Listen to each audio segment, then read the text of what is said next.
And ito guys, nakikita natin na yung iba sa inyo, if na-stuck kayo sa buhay nyo, ibig sabihin na na-stuck, naging stagnant yung buhay, walang movement, walang parang naging routine na lang, naging yun at yun na lang, no, yung nangyari sa buhay nyo.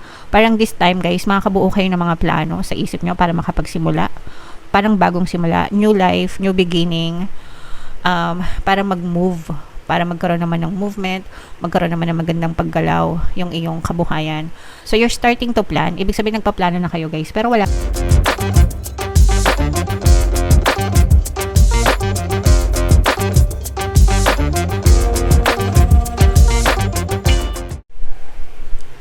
Hello guys, hello Taurus, welcome back to Pinay Pixie Tarot. Ang pamagat ng episode natin for tonight is monthly horoscope para ngayong March para sa Taurus, Sun, Moon, Rising Sign, and Venus. Unahin natin tong deck na to guys. Ito yung mga angel messages. Unang-una guys, romance, no? So, ibig sabihin nito guys, maaaring maganda yung inyong romantic department guys ngayong March. Ibabangga natin yan sa mga love messages dito guys, at saka dito sa ating regular tarot deck mamaya pag may makita tayo. Pero so far, ibig sabihin nito guys, ito'y maaring maganda yung energy sa romantic department nyo. Another message, Taurus, within the next few weeks. So ito naman ay timeline guys, no? Within the next few weeks, ibig sabihin maaari ka makakita ng mga movement, paggalaw, mga breach of incidents sa mga bagay na pinagdadasal mo, sa mga minamanifest mo, sa mga hinihiling mo.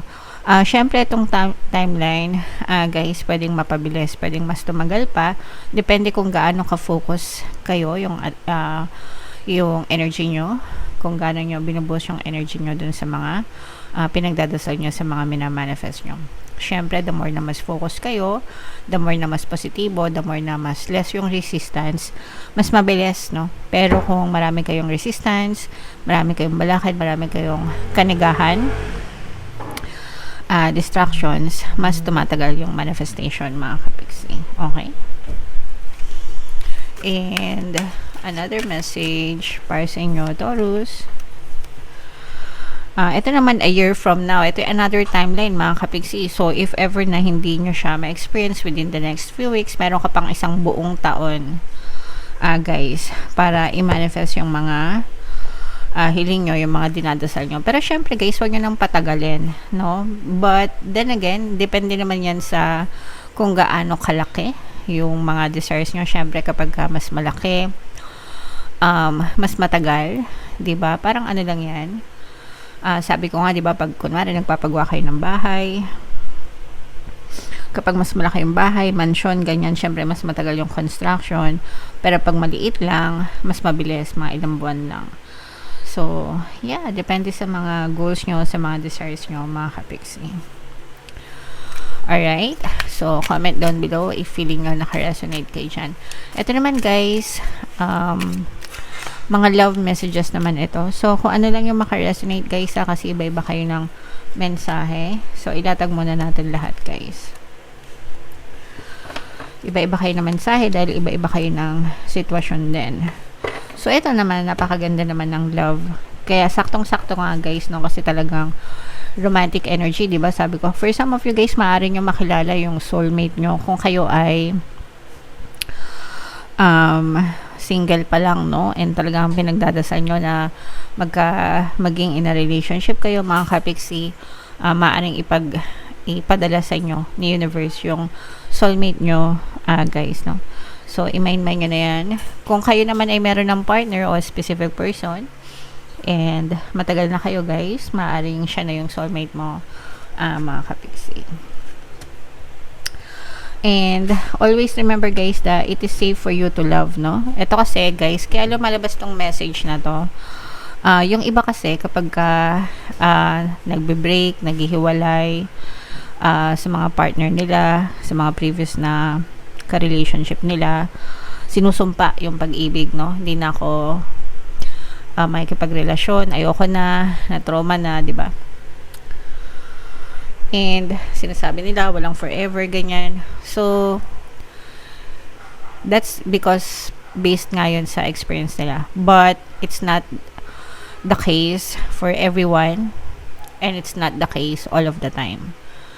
Dahil may forever, and masarap magmahal, and masarap din yung minamahal ka as long as you are in the right relationship with the right person. Baka kasi wrong person yung nakarelasyon mo dati. Baka hindi talaga kayo yung para sa isa't isa. Kaya ganon, guys, okay? But if you find the right person and the right relationship, masarap magmahal, mga kapiksi. So it is safe for you to love, guys, and it is safe to love again, okay? And yeah, so ito nga, mainit na pagmamahalan, no? Sabi ko nga, for some of you, maaaring makilala nyo yung soulmate nyo, and maganda talaga yung romantic energy sa inyo, mga kapiksi. So i-main-main nyo na yan, guys. Romantic energy, romantic relationship, soulmate, no? I-main-main nyo na, guys, sa comment section. So bunutin natin to, guys. Hanapin natin yung energy ng Taurus. Habang sinashuffle ko to, panoorin nyo muna yung video natin regarding sa ating paano mag-manifest ng abundance video course. Kapiksi, sawa ka na ba sa mga struggles at hirap sa buhay mo? Masipag ka ba at masikap sa buhay ngunit hindi ka pa rin umaasenso? Ilang beses ka na bang nag-attempt mag-negosyo at mag-invest pero palagi ka pa rin nalulugi?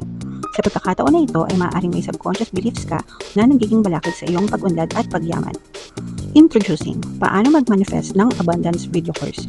Dito ay matututunan mong ma-overcome ang mga balakid mo para tuluyan ka ng umunlad, umasenso, sumagana, maging matagumpay, successful at maswerte sa iyong kabuhayan, pera, trabaho, negosyo, salapi at kaperahan ng bonggang-bongga.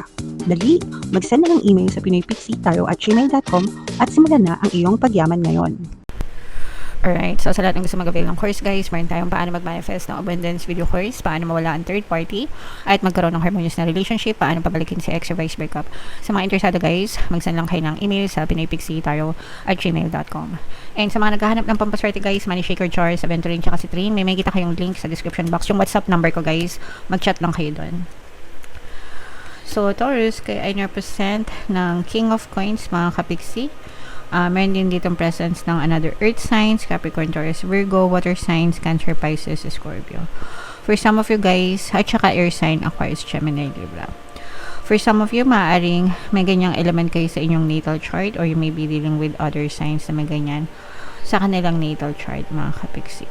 So, ito, guys, nakikita natin na unang-una, no, very harmonious talaga yung inyong relationship, mga kapiksi. Kung meron na kayong specific person, and kung meron na rin kayong pamilya ng inyong specific person, mga kapiksi, ibig sabihin, nag-build na kayo ng sarili nyong family, mama, papa na kayo, ganyan, meron na kayong mga anak. So, nakikita natin na very harmonious talaga yung inyong pagsasama, guys, and this is parang dream relationship, no? One of a kind na relationship, mga kapiksi. So, punong-puno kayo ng kasiyahan right now dahil sa inyong relationship, mga kapiksi. So, ituloy-tuloy nyo lang yan, guys. Syempre, pagdating sa relationship, palagi nyo ipagdasal, guys, para pang forever na talaga, no? Para pang forever na talaga, mga kapiksi. And ito, guys, nakikita natin na yung iba sa nyo, if na-stuck kayo sa buhay nyo, ibig sabihin na na-stuck, naging stagnant yung buhay, walang movement, walang parang naging routine na lang, naging yun at yun na lang, no, yung nangyari sa buhay nyo. Parang this time, guys, makakabuo kayo ng mga plano sa isip nyo para makapagsimula. Parang bagong simula, new life, new beginning, para mag-move, para magkaroon naman ng movement, magkaroon naman ng magandang paggalaw yung iyong kabuhayan. So, you're starting to plan. Ibig sabihin, nagpaplano na kayo, guys, pero wala pang action. More on planning pa lang, mga kapiksi. And lahat naman sa plano nagsisimula, 'di ba? Kapag walang malinaw na plano, syempre walang direksyon, hindi rin tayo makakita ng progreso, guys. Okay? So, yeah. And for some of you, guys, na maaari magkaroon ng reconciliation, lalo na sa ano to, guys, this is more on reconciliation pagdating sa relationship with friends, no? Kung meron kayong mga friends, colleagues, kapitbahay, ganyan, na nakaaway, nakatampuhan, nakasamaan ng loob. So, maaari kayo magkaroon ng reconciliation, pag-uusap, guys, kung sino man yung may kasalanan, maaaring mag-sorry. And sometimes, kahit hindi na mag-sorry, no, the fact na nag-reach out sa inyo, may magre-reach out kasi. Ibig sabihin, meron ko contact sa inyo, no. So, kahit hindi na mag-sorry, basta nasimula na yung convo, parang doon na magsisimula, guys, yung inyong reconnection, reconciliation nitong person na to, guys. Okay?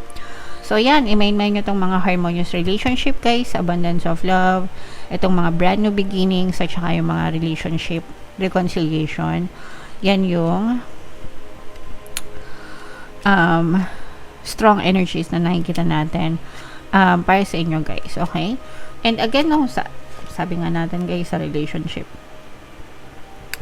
maganda talaga yung takbo ng relationship nyo, mga kapiksi. No, this is a very harmonious relationship. And again, no, for some of you, maaring soulmate mo talaga itong person na to. Kaya maganda talaga yung romantic energy nyo.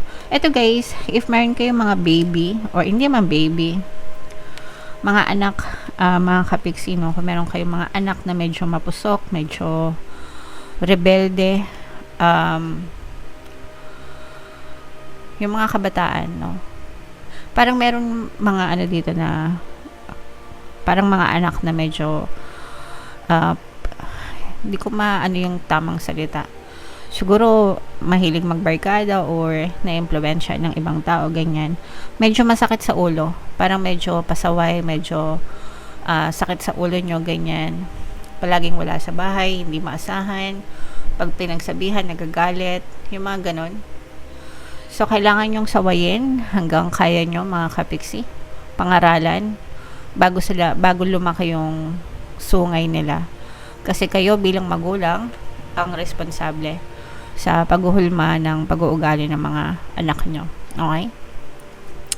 So, medyo may pasaway sa inyo, mga kapiksi. Alright, so, comment down below, guys, if feeling nyo naka-resonate kayo dyan. Yung mga magaganda, guys, i-mind nyo na sa comment section. Ito yung ating 2026 kapalaran, guys. Ito naman yung ating success stories ng paano mag-manifest ng abundance video course. Panoorin nyo to, guys, regarding sa ating money shaker jars. Thank you for liking, sharing, and subscribing. See you next time. I love you all. Have a nice day. Bye-bye.